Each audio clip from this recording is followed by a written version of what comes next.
Pendahuluan.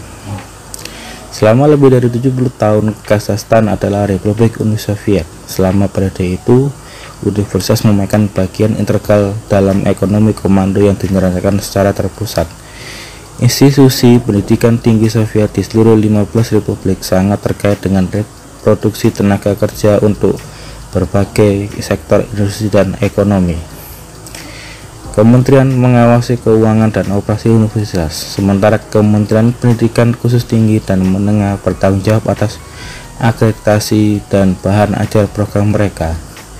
Rencana penerimaan di lembaga pendidikan tinggi sebelumnya didasarkan pada rencana ekonomi 5 tahun Soviet saat ini.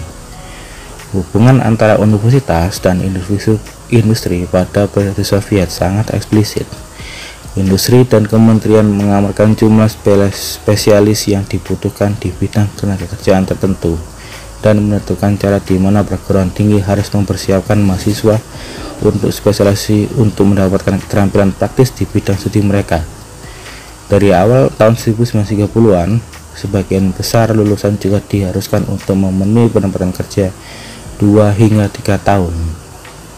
Konsep otonomi kelembagaan bertentangan dengan sistem komando dan kontrol yang dengannya para pemimpin institusional akrab juga mengeluarkan publik Kazakhstan tentang pendidikan tetap di bawah tolak ukur internasional. Pada tahun 2014, belanja negara untuk pendidikan kurang dari 3% dari GDP nominalnya. Pada sektor pendidikan tinggi, pengeluaran 0,3% ini mengharuskan High Educational Institute bergantung pada sumber swasta, terutama uang sekolah. Kazakhstan juga telah melihat upaya menjanjikan dari negara-negara lain yang telah mendapatkan penekanan pada mempromosikan University Industry Partnership. Dengan cara seperti itu, High Educational Institute di Kazakhstan di bawah pengaruh kebijakan riset dan inovasi nasional bersama dengan dukungan pemerintah telah mulai mendirikan pusat komersialisasi, inkubator mahasiswa, dan teknopark. Sejauh ini, inisiatif ini terutama berfokus pada komersialisasi kekayaan intelektual dan menerima pengembalian komersial yang cepat. Kurang lebih telah dilakukan untuk membangun budaya keterlibatan yang berkelanjutan dengan industri. Terlepas dari penekanan nasional pada pengembangan Universitas Industri Partnership untuk menumbuhkan inovasi, sedikit pekerjaan empiris telah dilakukan untuk memahami bagaimana hal ini sedang didekati di tingkat kelembagaan. Studi eksploratif ini meneliti bagaimana para pemimpin kelembagaan menggambarkan perkembangan University Industry Partnership pada tahap founding transformasi dalam kebijakan dan praktik pendidikan tinggi. Lebih khusus lagi, kami peneliti telah berusaha untuk memahami sejauh mana University Industry Partnership ini mempromosikan inovasi dalam pendidikan tinggi dan ekonomi Kazakhstan. Studi ini berfokus pada kebutuhan universitas industri di 2 universitas di Kazakhstan Tengah. Pertanyaan penelitian berikut memandu penelitian. Yang pertama, apa bentuk kebutuhan universitas industri saat ini? Yang kedua, apa manfaat dan tantangan kolaborasi dengan industri? Yang ketiga, apa saja faktor pendukung pengembang kemitraan industri yang efektif dan berkelanjutan? Kajian literatur, pengertian UIPS atau kerjasama antara universitas dan industri. Menurut pernyataan Plewa dan Quester, UIPS adalah sebuah bentuk dari kepercayaan, komitmen, dan hubungan interaktif antara universitas dan entitas industri untuk menggabungkan kreativitas, ide, dan gagasan baru untuk tujuan yang saling menguntungkan selama waktu tertentu. Manfaat dari kerjasama ini antara lain, kerjasama dapat memengaruhi penambahan program studi di universitas, lalu meningkatkan produktivitas riset dan keikutsertaan mahasiswa dalam melakukan riset, lalu menciptakan sumber pendanaan baru bagi universitas, dan menyediakan kesempatan kerja bagi mahasiswa yang sudah lulus. Hubungan kerjasama dalam UIPS, menurut Bergman et al., hubungan kerjasama dalam UIPS terdiri atas 2 bagian utama, yakni kerjasama melakukan riset gabungan dan juga pengembangan program studi.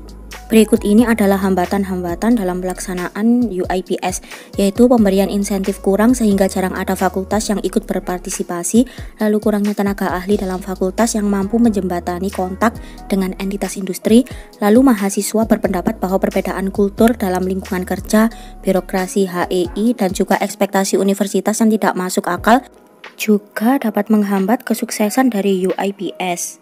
Kerangka kerja, yaitu teori triple helix yang dipopulerkan oleh Edskowitz dan Leidersdorf, adalah suatu pendekatan dalam menciptakan sinergi kerjasama dari tiga pihak, yaitu universitas, industri, dan pemerintah untuk membangun ekonomi berbasis pengetahuan. Dalam temuan penelitian ini akan terungkap bahwa kurangnya hubungan yang setara membuat UIPS di Kazakhstan menjadi kurang berkembang. Untuk mengetahui bagaimana kondisi terkini mengenai bagaimana UIPS memengaruhi pembuatan kebijakan dan inovasi baru dalam ekonomi berbasis pengetahuan, digunakan dua model inovasi dari Lunval, yakni yang berbasis pengetahuan atau STI dan berbasis dari pengalaman atau DUI. Metode utama pengumpulan data adalah wawancara semi-struktur tatap muka dan wawancara telepon. Pertanyaan wawancara berpusat di sekitar yang pertama sifat kemitraan dan bagaimana mereka dimulai dan dikembangkan. Yang kedua manfaat dan tantangan kolaborasi dengan industri. Dan yang ketiga faktor pendukung dan potensi hambatan untuk berkembang secara efektif dan universitas berkelanjutan atau kemitraan industri. Di setiap universitas melakukan wawancara kepada 2 anggota pimpinan senior, 2 kepala departemen dan 6 hingga 7 fakultas. Sampel akhir terdiri dari 21 peserta. Data dianalisis dengan kasus individu terlebih dahulu. Kemudian analisis analitik lintas kasus dilakukan untuk membandingkan 2 kasus untuk mengidentifikasi persamaan dan perbedaan serta untuk memberikan jawaban atas pertanyaan penelitian.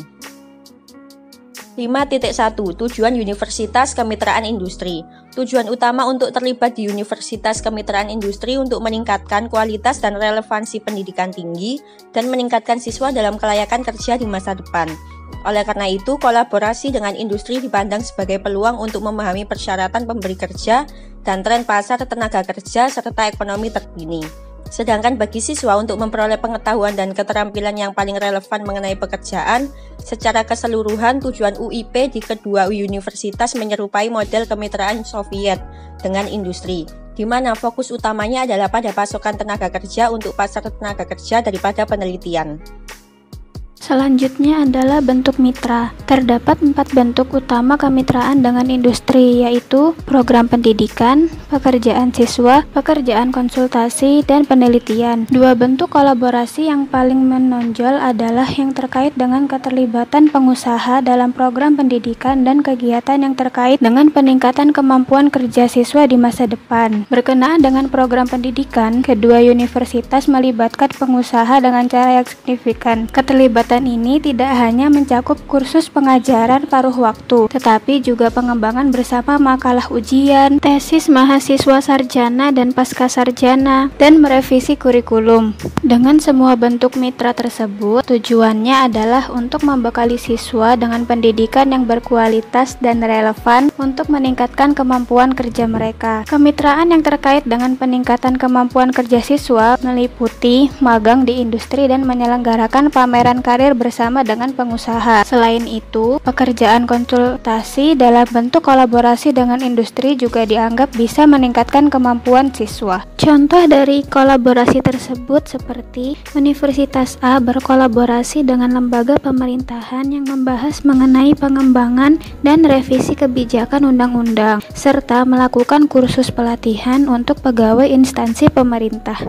Dalam hal ini, Universitas A sangat terlibat dalam kolaborasi tersebut. Hal ini dikarenakan Universitas A memiliki fakultas yang memiliki keahlian di bidang-bidang tertentu, serta dengan adanya bentuk-bentuk mitra menyebabkan Universitas A menjadi terkemuka dalam bidang tertentu. Selanjutnya, manfaat kemitraan. Kemitraan dengan industri menghasilkan beberapa manfaat bagi kedua universitas, termasuk di dalamnya yaitu mahasiswa, pengajar, dan universitas pada umumnya. Manfaat yang dirasakan oleh siswa yaitu mendapat mendapatkan keterampilan praktis, peluang kerja yang ditingkatkan, dan dalam beberapa program mendapatkan sertifikasi keterampilan tambahan. Manfaat bagi fakultas terletak pada peningkatan pengetahuan, khususnya mengenai aspek praktis bidangnya, peningkatan manfaat finansial, dan peluang untuk mempengaruhi kebijakan pemerintah, khususnya bagi mereka yang terlibat dalam pengembangan dan revisi kebijakan mengenai undang-undang pemerintah. Fakultas di kedua universitas mencatat bahwa keterlibatan dengan industri membantu mereka untuk tidak hanya menerapkan pengetahuan dalam praktiknya, namun juga bertukar pengalaman dengan pengusaha, mengembangkan jaringan, dan tetap mengikuti perkembangan baru di bidangnya, seperti teknologi berkembang dengan cepat dan menerapkan hasil penelitian mereka dalam praktik dan juga memberikan manfaat sosial dan ekonomi. Lalu manfaat untuk universitas pada umumnya. Dalam hal ini, manfaat tersebut berbentuk kemitraan memungkinkan mereka untuk mendapatkan pendanaan tambahan. Selain itu, kemitraan dengan industri juga dipandang sebagai cara untuk meningkatkan status dan peringkat universitas. Hal ini dikarenakan setiap tahunnya Kementerian Pendidikan dan Sains menempatkan perguruan tinggi berdasarkan kemampuan kerja lulusannya. Maka dari itu, kita perlu berkolaborasi dengan pengusaha untuk meningkatkan kemampuan kerja siswa, dan juga dengan meningkatkan prestis universitas melalui pekerjaan dapat diharapkan menarik lebih banyak siswa sehingga akan menghasilkan lebih banyak hibah dari pemerintah.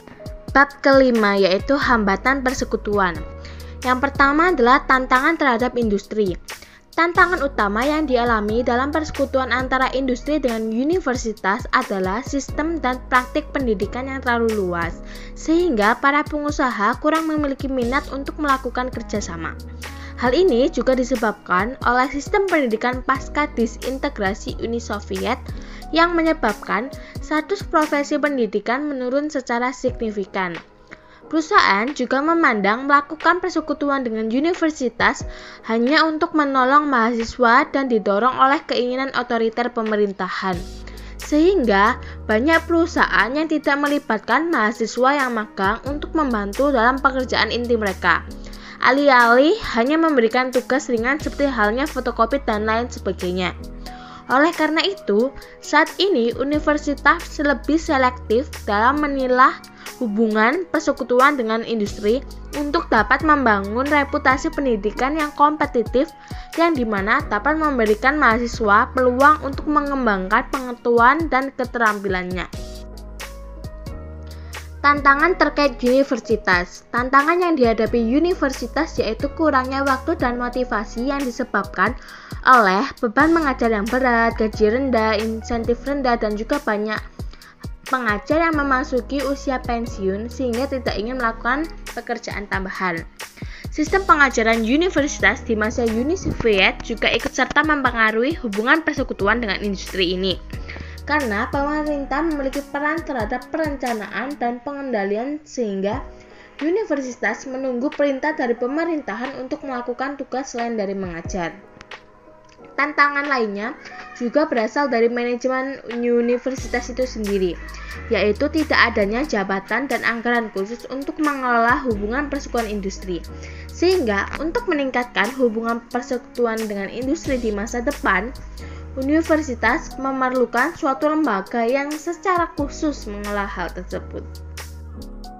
Ketika solusi menjadi masalah.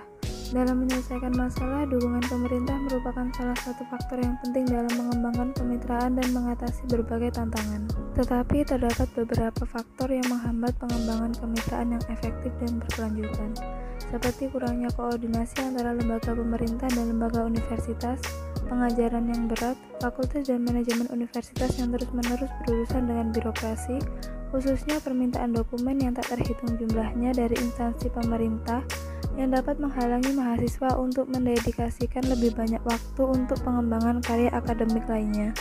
Dalam artikel ini menunjukkan bahwa pembuat kebijakan mungkin memiliki niat yang baik untuk universitas, tetapi beberapa praktik dan sistem pemerintah lebih menciptakan tantangan daripada membantu untuk memecahkan masalah. Bagaimana kemitraan dikembangkan dan siapa mitranya? Data sekunder menunjukkan bahwa universitas aktif berkolaborasi dengan pemerintah dan kebijakan dalam bidang yang mereka butuhkan, seperti magang mahasiswa dan keterlibatan pemberian pekerjaan. Kemudian terdapat hambatan-hambatan seperti sumber daya yang terbatas, pengajaran yang berat, otonomi yang terbatas, dan sering berubahnya kebijakan dalam pendidikan. Maka dikembangkan kemitraan yang baru yang melibatkan pengusaha dalam merevisi kurikulum dan penelitian. Kemitraan ini dianggap penting karena dapat membantu mahasiswa memahami pasar dan tetap kompetitif. Terdapat faktor pendukung dari kemitraan universitas dengan industri, yaitu jaringan alumni. Karena alumni universitas itu sendiri yang berada dalam suatu perusahaan dapat membantu mahasiswa yang seuniversitas untuk mengatur jadwal magang, bahkan penerimaan pekerjaan.